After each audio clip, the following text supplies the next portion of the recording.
الحمد لله رب العالمين الذي جعل في السماء بروجا وجعل فيها سراجا وقمرا منيرا، وهو الذي جعل الليل والنهار خلفة لمن أراد أن يذكر وأراد شكورا. الصلاة والسلام على سيدنا محمد أرسله الله إلى كافة بشيرا ونذيرا وداعيا إلى الله بإذنه وسراجا منيرا. أوصيكم عباد الله وإياي أولا بتقوى الله، فقد قال الله سبحانه وتعالى عز وجل بعد أعوذ بالله من الشيطان الرجيم: بسم الله الرحمن الرحيم. إن الصلاة كانت على المؤمنين كتابا موقوتا. صدق الله مولانا العظيم وصدق رسوله النبي الكريم، ونحن على ذلك من الشاهدين والشاكرين والحمد لله رب العالمين. நிறையுடைய வாழ்வழித்து நெடுநிலத்தை காக்க வந்த மறையளித்த இறைவனுக்கே மாபெரும் புகழ் அனைத்தும் அவனையே போற்றுகின்றேன், புகழ்கின்றேன். அல்ஹம்துலில்லாஹ். சத்திய தூதர், சன்மார்க்க போதகர், சாந்தி மார்க்கம் ஏந்தி வந்த உயிருக்கு உயிரான உயிரை விட மேலான முஹம்மது ரசூலுல்லாஹி ஸல்லல்லாஹு அலைஹி வஸல்லம் அவர்கள் மீதிலும் அந்த சாந்தி மார்க்கத்தின் சாம்ராஜ்யத்தை கட்டியெழுப்புவதற்காக தம்முடைய உயிர்களை எல்லாம் படிக்கற்களாக பாவித்த உத்தம சஹாபாக்கள், தபிஊன்கள், தபஉ தபிஈன்கள், இன்னும் கியாமத்து பரியந்தம் அந்த சத்திய மார்க்கத்தை உள்ளபடி உண்மையான வடிவில் எடுத்து நடக்கின்ற எடுத்து நடக்க போகின்ற அத்துடைய முஸ்லிமான மூமினான ஆண்கள் பெண்கள் அனைவர்கள் மீதிலும் அல்லாஹ்வுடைய சாந்தியும் சமாதானமும் என்றென்றும் உண்டாகட்டும். புனிதமிக்க ஜும்ஆவுடைய கடமை நிறைவேற்றுவதற்காக அல்லாஹ்வுடைய மாளிகையில் நேரக்காலத்தோடு அத்திகாஃபுடைய நியத்தோடு நல்லதை கேட்போம், அதன்படி அமல் செய்வோம் என்ற எண்ணத்தோடு தேற்றத்தோடு தேவையோடு இடத்திலே வந்து உட்கார்ந்திருக்கும் அல்லாஹ்வுடைய நல்லடியார்களே, அன்புக்குரிய இஸ்லாமிய சகோதரிகளே, ரப்புல் இஸ்ஸத் ஜல்ல சுப்ஹானஹு வ தஆலா எம்முடைய வாழ்க்கையில் அவையெல்லாம் எடுத்து நடக்கும்படி ஏவிறக்குகின்றானோ அத்துணை விடயங்களை எம்முடைய வாழ்க்கையில் அவசரமாக தியாகம் செய்து எடுத்து நடந்து கொள்ளும்படியும், எவையெல்லாம் திருத்தங்கள் ஹராமின் எச்சரிக்கை செய்திருக்கிறானோ அத்துணை விடயங்களை நம்முடைய வாழ்க்கையில் முற்றமுழுதாக தவிர்ந்து விலகி ஒதுங்கி நடந்து கொள்ளும்படி முதல் அடியேன் குடும்பத்தினர்கள், அப்பால் அடியார்களின் குடும்பத்தின் அனைவர்களுக்கும் தக்வாவை கொண்டு வசியத் இன்னும் நசீஹத் செய்து கொள்கிறேன். இத்தகுல்லாஹ். கண்ணியவான்களே, அல்லாஹ்வுடைய நல்லடியார்களே, அன்புக்குரிய இஸ்லாமிய சகோதரிகளே, நம் அத்துணை பேர்களும் உயர்தரமான உன்னதமான ஒரு கலிமாவை மொழிந்து அதன்படி நம்முடைய வாழ்க்கையை நாம் அமைத்திருக்கின்றோம். அல்லாஹ்வுடைய நல்லடியார்களே, அன்புக்குரிய இஸ்லாமிய சகோதரிகளே, இந்த கலிமாவை மொழிந்த நாம் ரப்பு அல்லாஹ் நீதான் வணங்குவதற்கு தகுதியானவன் என்ற வார்த்தையை அடிக்கடி எம்முடைய செயல் மூலமாக நிரூபித்து காட்டக்கூடிய ஒரு சாதனம் தான் தொழுகையாக இருந்து கொண்டிருக்கிறது. அல்லாஹ்வுடைய நல்லடியார்களே, அன்புக்குரிய இஸ்லாமிய சகோதரிகளே, இங்கு வந்திருக்கக்கூடிய அத்துணை பேர்களும் உண்மையிலேயே தொழக்கூடியவர்கள் தான். நாம் அத்துணை பேர்களும் தொழக்கூடியவர்கள் தான். ஆனால் தொழக்கூடியவர்களை பல அமைப்பிலே பிரிக்கலாம். தொழக்கூடியவர்கள் பல அமைப்பிலே எம்முடைய சமூகத்திலே இருக்கிறார்கள். முதலாவது சிலர்கள் இமாம் ஜமாஅத்தை பேணி தொழக்கூடியவர்கள், அவ்வல் தக்பீரோடு தொழுகை நிலைநாட்டக்கூடியவர்கள். இன்னும் சிலர்கள் இமாம் ஜமாஅத்தை அதாவது பேண வேண்டும் என்ற தேவை கிடையாது, தொழுதால் போதும் என்ற நிலைப்பாட்டிலே இருக்கக்கூடியவர்கள். லுஹருடைய தொழுகையை அஸ்ருடைய அஸானுக்கு முன்னால் தொழுது கொண்டால் சரி என்ற நிலைப்பாட்டிலே இருக்கக்கூடியவர்கள், அஸ்ருடைய தொழுகையை மக்ரிபுடைய அஸானுக்கு முன்னால் தொழுதால் சரி என்ற நிலைப்பாட்டிலே இருக்கக்கூடியவர்கள், இவர்களும் தொழக்கூடியவர்கள் தான். இன்னும் சிலர்கள் இருக்கிறார்கள். அவர்கள் எப்படி என்றால் நினைத்தால் தொழுவார்கள், இன்னும் சில காலங்களுக்கு தொழாமல் இருப்பார்கள். ஜனாசா வீட்டை கண்டுவிட்டால் தொழுவார்கள், திருமண வீட்டை கண்டுவிட்டால் தொழமாட்டார்கள். இப்படி சிலர்கள் நம்முடைய சமூகத்திலே இருக்கிறார்கள்.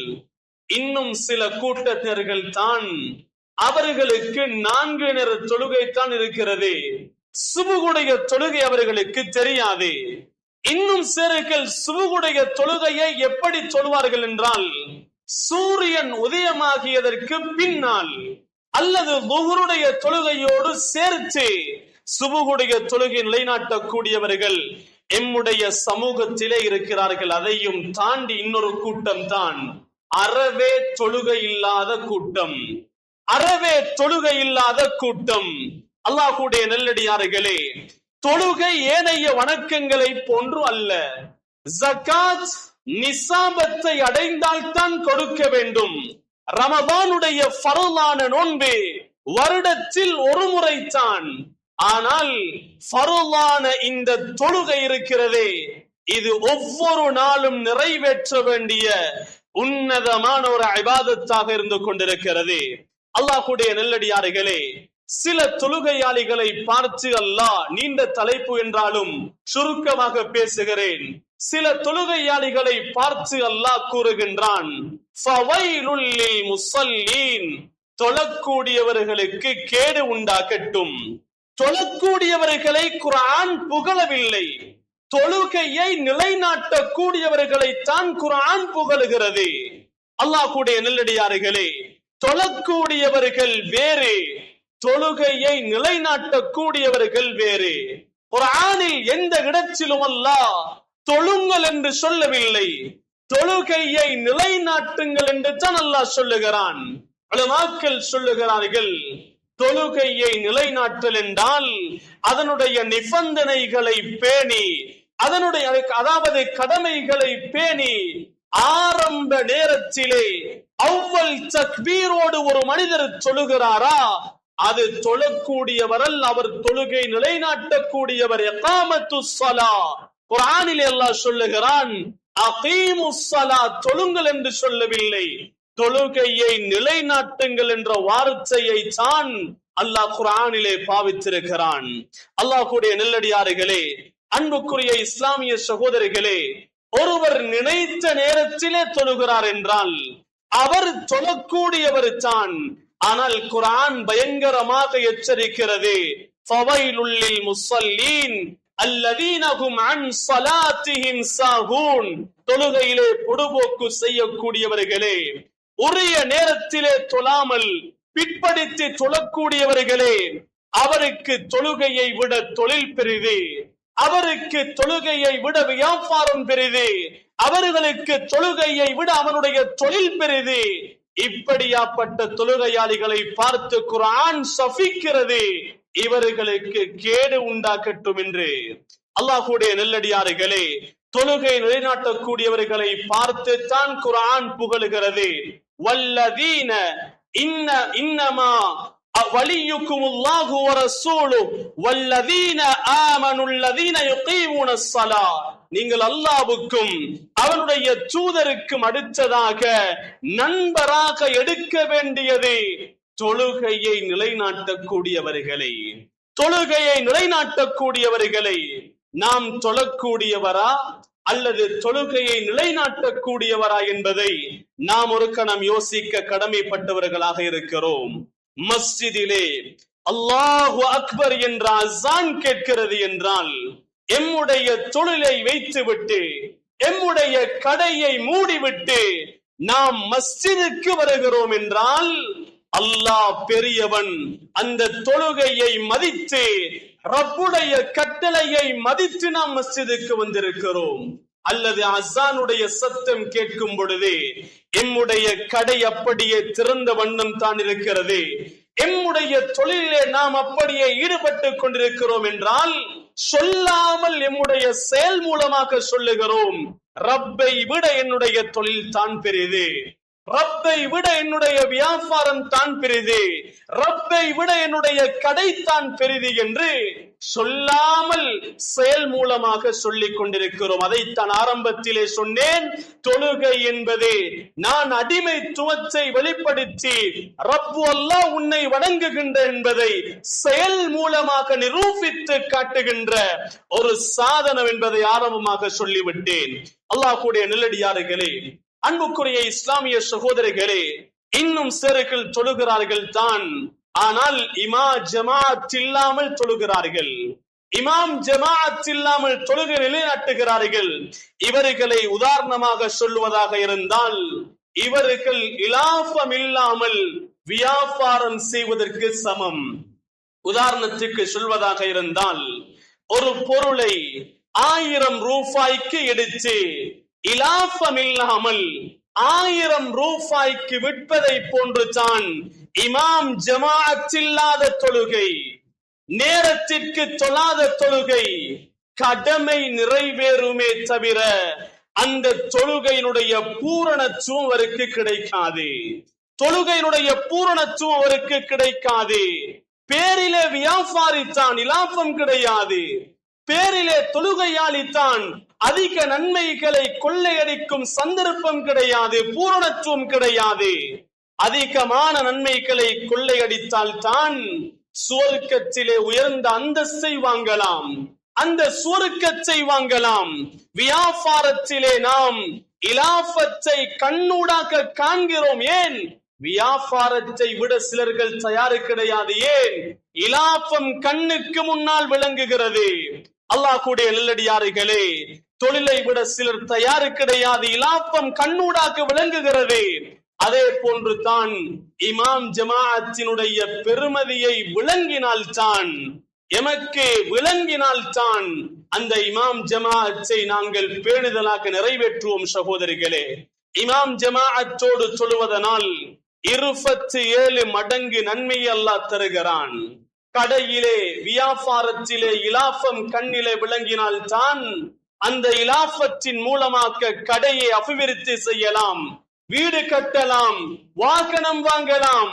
அது போன்று தொழுகையை இமாம் ஜமாஅத்தோடு தொழுது 27 மடங்கு நன்மை கிடைத்தால் தான் அந்த பெருமதி மூலமாக சுவர்க்கத்தை வாங்கலாம், சுவர்க்கத்தினுடைய உயர்ந்த அந்தஸ்தை வாங்கலாம். சகோதரிகளே, அருமை நாதர் ஸல்லல்லாஹு அலைஹி வஸல்லம் அவர்கள் சொன்னார்களே, தொழாதவர்களுடைய வீட்டை எரியுங்கள் என்று சொல்லவில்லை, தொழக்கூடியவர்கள் தான்.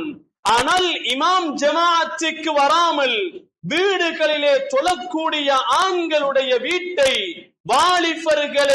வாலிபர்களை என்னிடத்திலே எடுத்து அவர்களுக்கு ஏவி அந்த வீட்டை எரிக்க என் மனம் நாடுகிறது என்றார்கள் அருமை நாதர் ஸல்லல்லாஹு அலைஹி வஸல்லம் அன்னவர்கள். அப்படி ரசூலுல்லாஹ் ஸல்லல்லாஹு அலைஹி வஸல்லம் அன்னவர்கள் கோபப்பட்டார்கள் என்றால் இமாம் ஜமாஅத்துடைய பெருமதி எவ்வளவு சகோதரர்களே. இமாம் ஜமாஅத்தை விடுவது லேசான ஒரு காரியம் அல்ல, லேசான ஒரு காரியம் அல்ல. உலமாக்கள் இருக்கிறார்கள், கேட்டு பாருங்கள். இமாம் ஜமாஅத்தை விடுவது நீதத்தில் பிரச்சனையை ஏற்படுத்தும், நீதத்தில் பிரச்சனை ஏற்படுத்தும். உதாரணத்துக்கு சொல்வதாக இருந்தால், ஒருவர் சாட்சி சொல்ல அவர் நீதமானவராக இருக்க வேண்டும் என்பதை மார்க்கம் சொல்லுகிறது. ஒருவர் சாட்சி சொல்ல நீதமானவராக இருக்க வேண்டும் என்பதை மார்க்கம் சொல்லுகிறது. உதாரணத்துக்கு சொல்வதாக இருந்தால், நிக்காஹுடைய சஃபையிலே 2 சாட்சியாளர்களை நாம் வைக்க வேண்டும். எல்லோருக்கும் தெரியும், 2 சாட்சியாளர்களை வைக்க வேண்டும். கண்டவர்களை சாட்சிக்கு வைக்க முடியாது. சாட்சி சொல்லக்கூடியவர் நீதமானவராக இருக்க வேண்டும். ஃபிக்ஹுடைய உலமாக்கள் சொல்லுகிறார்கள், ஃபர்லான தொழுகையில் பொடுபோக்கு செய்யக்கூடிய ஒரு மனிதனுடைய சாட்சியை ஏற்க முடியாது. ஃபர்லான தொழுகையில் பொடுபோக்கு செய்யக்கூடிய ஒரு மனிதர் ஹஜ்ஜு பெருநாளுடைய, நோன்பு பெருநாளுடைய அல்லது ரமலானுடைய பிறையை கண்டுவிட்டேன் என்றால் அவருடைய பிறை கண்டேன் என்ற செய்தியை ஏற்க முடியாது. ஏன் சகோதரர்களே, ஏன் ஏற்க முடியாது? மர்தூது ஷஹாதா, அவருடைய சாட்சி மறுக்கப்படும்.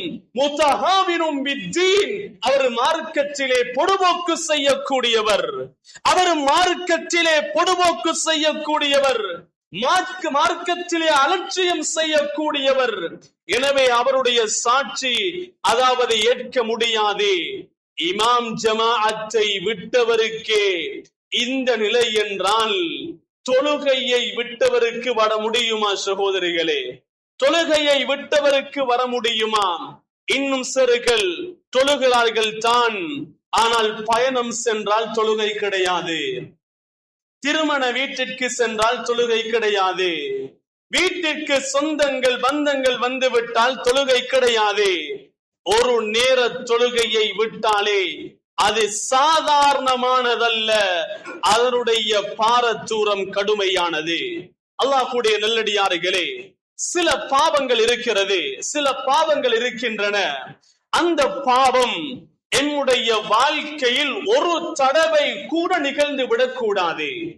சில பாவங்கள் என்னுடைய வாழ்க்கையில் ஒரு தடவை கூட நிகழ்ந்து விடக்கூடாது.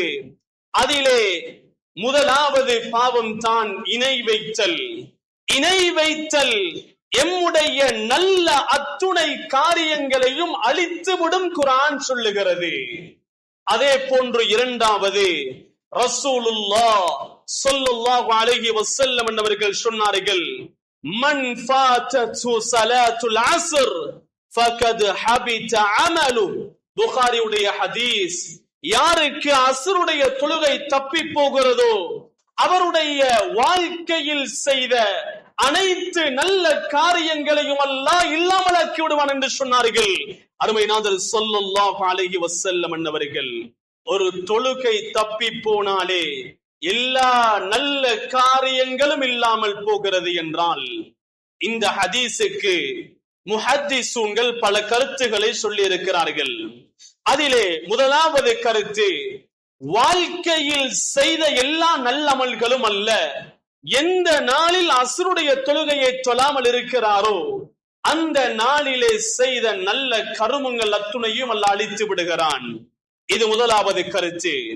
இரண்டாவது, தொழுகையை விட்ட மனிதன் இஸ்லாத்தை விட்டே வெளியேறி விட்டான். எங்களுடைய உலமாக்கள் நிலைப்பாடு என்னவென்றால், இது எச்சரிக்கைக்காக சொல்லப்பட்டது என்று சொல்லுகிறார்கள். இதே போன்ற ஒரு ஹதீஸ் இருக்கிறது. அருமை நாதர் ஸல்லல்லாஹு அலைஹி வஸல்லம் அவர்கள் சொன்னார்கள், மன் ஃபாதத்து ஸலாத்துல் அஸ்ர் ஃபகஅன்னமா உத்திர அஹ்லுஹு வ மாலு. யாருக்கு அஸ்ருடைய தொழுகை தப்பி போகிறதோ அவருடைய முழு சொத்து செல்வங்களையும் அவருடைய முழு குடும்பத்தினர்களையும் அழித்ததற்கு சமம் என்றார்கள் அருமை நாதர் ஸல்லல்லாஹு அலைஹி வஸல்லம். அல்லாஹ்வுடைய நல்லடியார்களே, தொழுகையை நம்முடைய வாழ்க்கையில் ஒரு நேரமாவது தவறவிடக் கூடாது சகோதரர்களே. இன்னொரு கூட்டம் தான் தொழ வேண்டுமே என்ற தேவையில்லாத ஒரு கூட்டம், தொழ வேண்டுமே என்ற தேவையில்லாத ஒரு கூட்டம், தொழ வேண்டுமே என்ற உணர்வு அற்றவர்களாக வாழ்ந்து கொண்டிருக்கிறார்கள். தொழுகையை ஒரு நேரம் விட்டாலே அது சாதாரணமானதல்ல என்றால், வாழ்க்கையையே தொழுகை இல்லாமல் கழித்தால் அதனுடைய பாரதூரம் என்ன சகோதரிகளே? யாராவது எங்களுடைய பள்ளி வாயிலை, எங்களுடைய மஸ்ஜிதை உடைக்க வந்துவிட்டால் தொழாதவர்கள் மட்டுமல்ல, அதாவது தொழக்கூடியவர்கள் மட்டுமல்ல, தொழாதவர்களும் முன்னின்று சண்டை போடுவார்கள், மஸ்ஜிதை உடைக்க விட மாட்டார்கள்.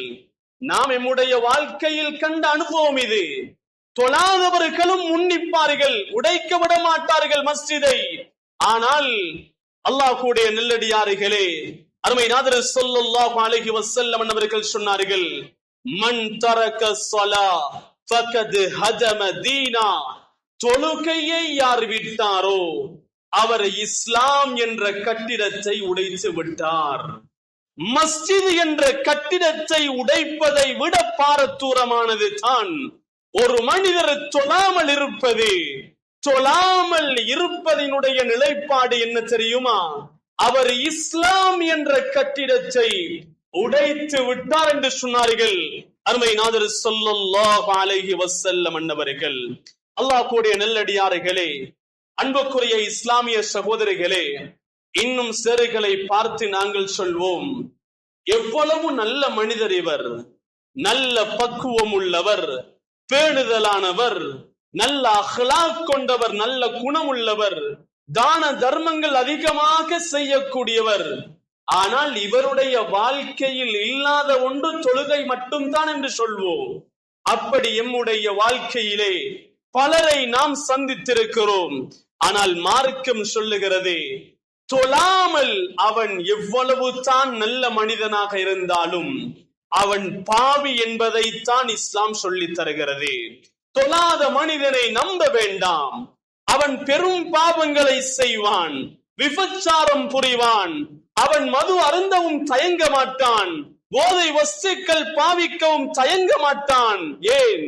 பாவத்திலிருந்து தடுக்கக்கூடிய ஆயுதமான தொழுகை அவனிடத்திலே இல்லை. அதனால் அவன் எதையும் செய்ய தயங்க மாட்டான். இன்ன ஸலாத்த தன்ஹா அனில் ஃபஹ்ஷாஇ வல் முன்கர், மானக்கேடான அசிங்கமான செயல்களை தடுக்கும் தொழுகைத்தான் குர்ஆன் சொல்லுகிறது. அந்த தொழுகை அவனிடத்திலே இல்லாவிட்டால் வாழ்க்கையில் அவன் எதையும் செய்வான். சகோதரிகளே, அவனை நம்ப முடியாது. ஏன்? பனு இஸ்ராயல்களை பற்றி குர்ஆன் பேசுகின்ற போது அதாஉஸ் ஸலா வத்தபஉஷ் ஷஹவாத், அவர்கள் தொழுகையை விட்டார்கள், பொடுபோக்கு செய்தார்கள், அலட்சியம் காட்டினார்கள், மனோ இச்சை பிரகாரம் அத்துணை பாவங்களையும் செய்தார்கள். அல்லாஹ் கூடிய நல்லடியார்களே, அன்புக்குரிய இஸ்லாமிய சகோதரிகளே, தொழுகை இல்லையா அவன் பாவி, தொழுகை இல்லையா நல்ல குணம் இருந்தாலும் இஸ்லாத்துடைய பார்வையில் அவன் மோசமானவன், தொழுகை இல்லையா எவ்வளவு சதக்கா கொடுத்தாலும் அவன் மோசமானவன். அல்லாஹ்வுடைய நல்லடியார்களே, இன்னும் சொல்வதாக இருந்தால் இமாமுனா ஸஹபி ரஹிமஹுல்லாஹ் அன்னவர்கள் இந்த தொழாத மனிதனுடைய கொடூரம் எந்த அளவுக்கு என்பதை தெளிவுபடுத்துகிறார்கள். கபாயிர் என்ற நூலிலே எழுதுகின்ற போது 70 விதமான பெரும் பாவங்களை கொண்டு வருகிறார்கள். 70 பாவங்களும் பெரும் பாவம் தான். ஆனால் அந்த பாவத்துடைய தராதரத்திற்கு ஏற்றவாறு எழுதுகிறார்கள். முதலாவது ஸ்தானத்திலே இருக்கின்ற பெரும் பாவம் என்ன தெரியுமா? இணை வைத்தல். இணை வைத்தல் மிக பெரிய பாவம். இரண்டாவதாக எழுதுகின்ற போது ஒரு மனிதன் இன்னொரு மனிதனை அநியாயமாக்க கொலை செய்தல். மூன்றாவதாக பெரும் பாவத்தை எழுதுகின்ற போது இன்னொரு மனிதன் அழிந்து போக வேண்டும் என்பதற்காக ஒரு மனிதன் சூனியம் செய்வது. நான்காவதாக பெரும் பாவத்தை விபச்சாரத்தை எழுதவில்லை, வட்டியை எழுதவில்லை, மது அருந்துவதை எழுதவில்லை, ஹராமான சம்பாத்தியத்தை எழுதவில்லை. எங்களிடத்திலே பெரிய பாவத்தை கேட்டால் நாம் சொல்வோம் விபச்சாரத்தை சொல்வோம், வட்டிக்கு எடுப்பது கொடுப்பதை சொல்வோம், ஹராமான சம்பாத்தியத்தை சொல்வோம், போதை வஸ்துக்கள் பாவிப்பதை சொல்வோம். அல்லாஹ் கூடிய நெல்லடியார்களே, அன்புக்குரிய இஸ்லாமிய சகோதரர்களே, இவைகளை விடவும் நான்காவது பெரும் பாவம் தான் ஒரு மனிதன் தொழுகையை தொழாமல் இருப்பது. அல்லாஹ் கூடிய நெல்லடியார்களே, ஐந்தாவதாக ஃபர்லான நோன்பை விடுவது, கடமையான ஜக்காத்தை விடுவது, ஹஜ்ஜி வாஜிபாகி ஹஜ்ஜி செய்யாமல் இருப்பது. இதற்கு பிறகு தான் விபச்சாரத்தை கொண்டு வந்தார்கள். இதற்கு பிறகு தான் மதுவை கொண்டு வந்தார்கள். இதற்கு பிறகு தான் பெரும் பாவமான வட்டியை கொண்டு வந்தார்கள். ஆனால் எம்முடைய சமூகத்திலே விபச்சாரம் புரிந்தவன் என்று ஒதுக்கப்படுகிறான்.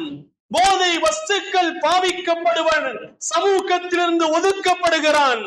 ஆனால் சொல்லாத ஒவ்வொரு மனிதனையும் என்னுடைய தாயாக்க தந்தையாக, என்னுடைய மகனாக்க மகளாக, என்னுடைய சொந்தமாக்க பந்தமாக வீட்டுக்குள்ளே வைத்துக் கொண்டிருக்கிறோம். சகோதரிகளே, தந்தையாகிய நான் என்னுடைய மகனை விபச்சாரத்திலிருந்து காப்பாற்றி விட்டேன் என்று நெஞ்சை உயர்த்தி சொல்லுகின்ற நான், என்னுடைய மகனை அதாவது போதை வஸ்துக்கள் இருந்து காப்பாற்றி விட்டேன் என்று நெஞ்சை உயர்த்தி சொல்லுகின்ற நான், தொழுகையை விடுவதை விட்டும் காப்பாற்ற எத்துணையோ பெற்றோர்கள் தவறிவிட்டோம். சகோதரிகளே, எத்துணையோ பெற்றோர்கள் தவறிவிட்டோம். அல்லாஹ் கூடிய நல்லடியார்களே, அன்புக்குரிய இஸ்லாமிய சகோதரிகளே, இன்னும் சொல்வதாக இருந்தால், தயம்மத்துடைய பாடத்திலே ஒரு சம்பவம் வருகிறது.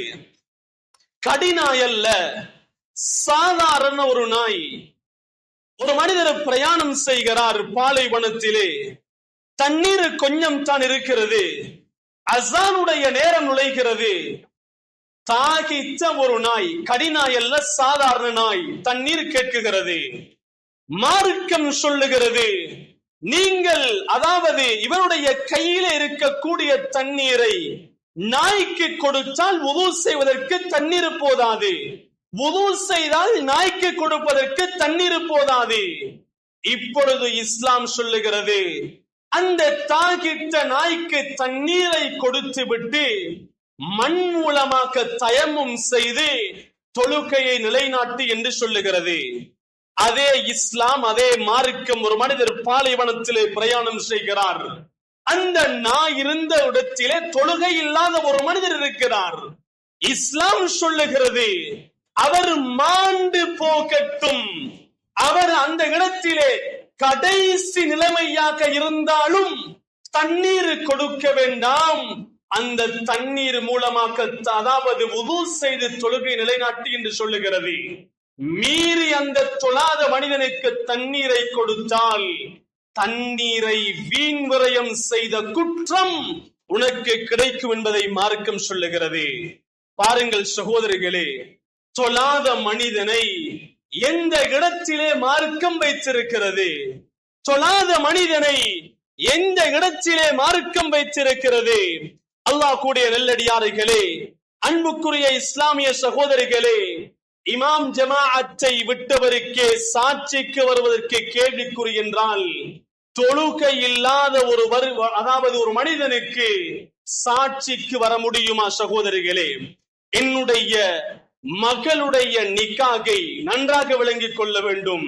என்னுடைய மகளுடைய நிக்காகுக்கு வழியாக தந்தை நான் தான் வர வேண்டும். ஆனால் தொழுகை இல்லாத ஒரு தந்தைக்கு மகளுடைய நிக்காகுக்கு வழியாக வர முடியுமா என்று கேட்டால், இமாமுனா ஷாஃபி மதுஹபுடைய ஃபுகஹாக்கள் சொல்லுகிறார்கள், வழியாக வர எந்த அனுமதியும் கிடையாது. வழியாக வர எந்த அனுமதியும் கிடையாது. அதே போன்று அவர் வழியாக நின்று நிக்காகை நடத்தி வைத்தால் அந்த நிக்காகு முறிந்துவிடும், பாத்திலாகிவிடும், செல்லுபடியாகாது.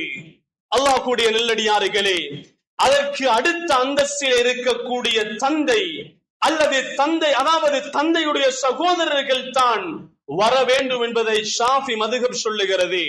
ஏனைய மதுஹபுகள் இதைவிட கடுமையானது. அல்லாஹ் கூடிய நல்லடியார்களே, இமாம் அஹ்மத் இப்னு ஹம்பல் ரஹிமஹுல்லாஹ் அன்னவர்கள் சொல்லுகிறார்கள், தொழுகையை விட்டவன் இஸ்லாத்தை விட்டே வெளியேறி விட்டான்.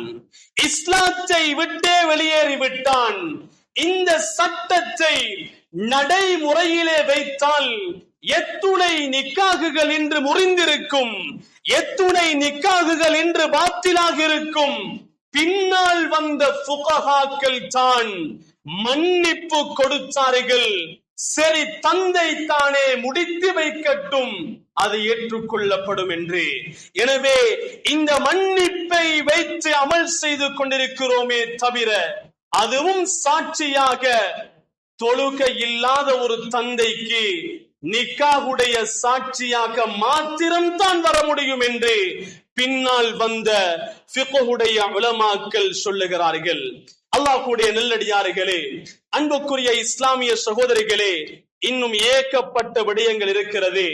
இன்னும் ஏகப்பட்ட விடயங்கள் இருக்கிறது, நேரம் இடம் கொடுக்காது. எனவே எம்முடைய வாழ்க்கையில் இந்த தொழுகையை நாம் உரிய நேரத்திலே தொழ நாம் முடிவு செய்ய வேண்டும், எண்ணிக்கொள்ள வேண்டும், உறுதியெடுக்க வேண்டும். சகோதரிகளே, உறுதியெடுக்க வேண்டும்.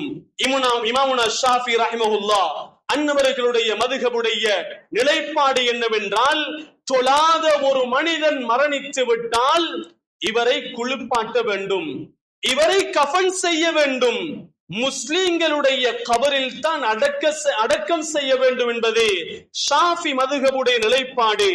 ஆனால் இவர் முஸ்லிமா காஃபிரா என்பதை அது கியாமத்துடைய நாளையிலே அல்லாஹ் பார்த்துக் கொள்வான்.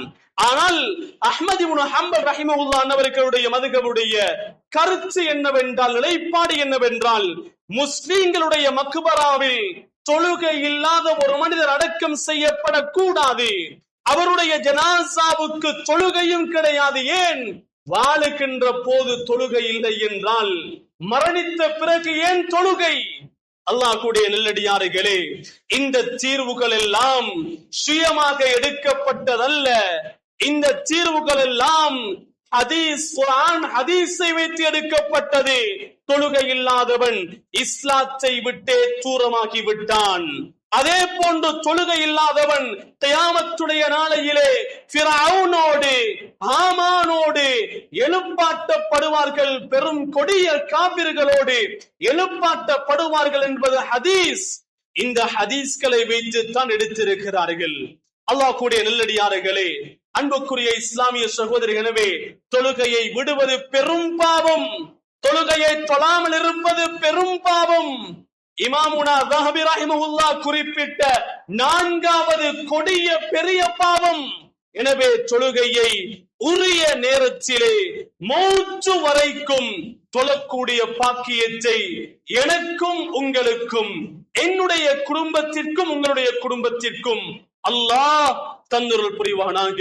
யா அல்லாஹ், எங்களுடைய பாவங்களை மன்னிப்பாயாக. தெரிந்தும் தெரியாமலும் அறிந்துமறியாமலும் செய்த பாவங்களை மன்னிப்பாயாக. தொழுகையாளிகளாக எங்களை மாற்றுவாயாக. செய்த அத்துணை பாவங்களை மன்னிப்பாயாக. நாங்கள் தொழுகையிலே செய்த பொடுபோக்குகளை மன்னிப்பாயாக. இதற்கு பிறகு உரிய நேரத்திலே அவ்வல் தக்பீரோடு ஆரம்ப நேரத்திலே தொழக்கூடிய பாக்கியத்தை தருவாயாக. தொழக்கூடிய உற்சாகத்தை தருவாயாக. எங்களை பெற்று வளர்த்து ஆளாக்கிய ஸ்ரீதேவிகள் உயிரோடு இருந்தால் வாழ்க்கையை வளமாக்குவாயாக. நோய்களை குணப்படுத்துவாயாக. மண்ணறையில் வாழ்ந்தால் மண்ணறையை பொன்னறையாக மாற்றுவாயாக. சுவர்க்கத்தின் பூஞ்சொலையாக ஆக்குவாயாக. உலகறிவை காட்டி தந்த ஆசிரியர்களுடைய பாவங்களை மன்னிப்பாயாக. நுபுவத்துடைய அல்மை காட்டி தந்த உஸ்தாத்மார்களுடைய பாவங்களை மன்னிப்பாயாக. எங்களுடைய நண்பர்கள், அன்பர்கள், மனைவி மக்கள், சந்ததிகள், சகோதரர்கள் அத்துணை பேருடைய பாவங்களை மன்னிப்பாயாக. நம்ம நல்லமனின் பக்கம் ஆசை ஆர்வத்தை கொடுப்பாயாக. உரிய நேரத்தில் அவர்களுக்கும் தொழுகையை நிலைநாட்டக்கூடிய பாக்கியத்தை, சந்தர்ப்பத்தை கொடுப்பாயாக. வா ஆகிரு தாவானா அல்ஹம்துலில்லாஹி ரப்பில் ஆலமீன்.